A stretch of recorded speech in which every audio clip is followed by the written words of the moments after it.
নমস্কার বন্ধুরা, care kitchen স্কুলে সবাইকে স্বাগত। আজকে আমি করে দেখাবো কয়েদ বেলের আচার। কিভাবে কয়েদ বেলের মাখাটা দেখাই দেখুন। এইভাবে দুটো কয়েদ বেল নিয়েছি, ফাটিয়ে নেব। ফাটিয়ে নিয়ে এই দেখুন একবারে দেখতে পাবেন সুন্দর গন্ধ, তাহলেই বুঝতে পারবেন এটা পাকা। আর একটা আমি ফাটিয়ে দেখাচ্ছি। এই দেখুন এই কয়েদ বেল দুটো আমি কিভাবে মাখি দেখাবো মেখে। এই দেখুন এইগুলোকে আমি কয়েদ বেলের ভেতর থেকে যে শাঁসগুলো আছে সেগুলোকে আমি বার করে নেবো। আগে এইভাবে বার করে নেবো।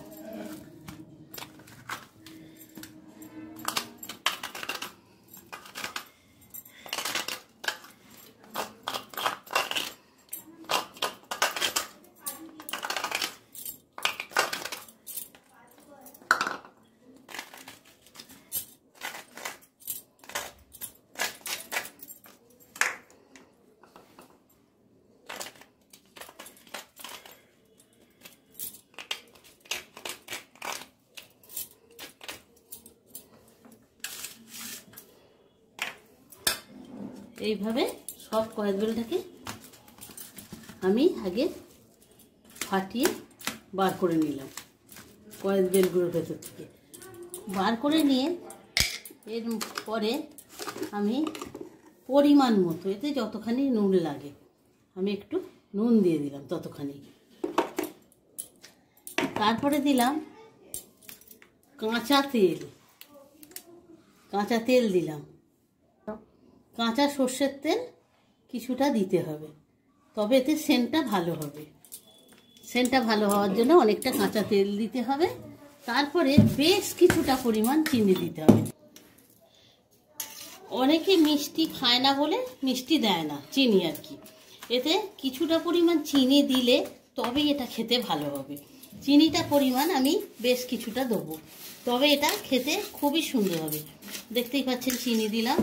চিনি দেওয়ার পর বেশ কিছুটা পরিমাণ চিনি দিতে হবে। তারপরে একটু ঝাল ঝাল এটা হবে, ঝাল ঝাল মিষ্টি মিষ্টি, আর তেলের একটা সেন্ট থাকবে, তবে খেতে এটা ভালো হয়। আমি 4টে এরকম লঙ্কা, কাঁচা লঙ্কা একেবারে থেঁতো করে দেবো। এরম করে থেঁতো করছি, এরম করে থেঁতো করে কাঁচা লঙ্কাগুলো দিয়ে দেবো, তাহলে খেতে আরও সুন্দর হবে। এগুলো কুচিয়ে দেওয়াচ্ছে, এরম থেঁতো করে যদি দেওয়া যায় তাহলে এর কাঁচা লঙ্কার সেন্টটা বেশি বেরোবে। যদি এইরকম করে, এই দেখুন এইরকম করে আবার থেঁতো করে লঙ্কাটা ভালো করে দিয়ে দেওয়া যায় তাহলে কিন্তু খেতে বেশি ভালো হবে। কিন্তু এগুলো গুঁড়ো লঙ্কা, অনেকেই দেখি গুঁড়ো লঙ্কায় মাখে, কিন্তু গুঁড়ো লঙ্কা দিয়ে মাখলে এটা টেস্ট বেশি আসবে না। এইভাবে থেঁতো করে দিয়ে এইবারে হাতের সাহায্যে এটা এইভাবে মাখতে হবে। মেখে সঙ্গে সঙ্গে খেলে হবে না, এটা কিছুক্ষণ অন্তত 1-1.5 ঘন্টার বেশি এটাকে মেখে রেখে দিতে হবে। আমি চিনিগুলো যেহেতু গোটা গোটা দিয়েছি, চিনিগুলো আমার গুঁড়ো নয়, সেহেতু এটা যতক্ষণ না গলবে এবং এটা যতক্ষণ বেশি রাখবেন ততক্ষণ এটা মজে গিয়ে বেশি ভালো খেতে হবে। যত বেশি সময় ধরে রাখা যাবে, মজে গেলে ভীষণ সুন্দর খেতে হবে। এইভাবে আপনি মেখে নেবেন। আর লঙ্কাগুলো একটু এইভাবে ডলে ডলে দেবেন। ঝাল এবং চিনির পরিমাণটা যদি ভালো ঠিক থাকে, এবং নুন তো পরিমাণ মতো দিতেই হবে, দিলে ভীষণ সুন্দর খেতে হবে। এইভাবে মাখবেন। এই পথটি কমপ্লিট হয়ে গেছে। পথটি বাড়িতে সকলে ট্রাই করবেন। কেমন লাগলো আমাকে কমেন্ট করে জানাবেন। আমার চ্যানেলটি লাইক, শেয়ার, সাবস্ক্রাইব করে আমার সাথে থাকবেন। এতক্ষণ আমার সাথে থাকার জন্য সকলকে ধন্যবাদ। সকলে ভালো থাকবেন। দেখা হচ্ছে পরের ভিডিওতে নতুন একটি রেসিপি নিয়ে। নমস্কার।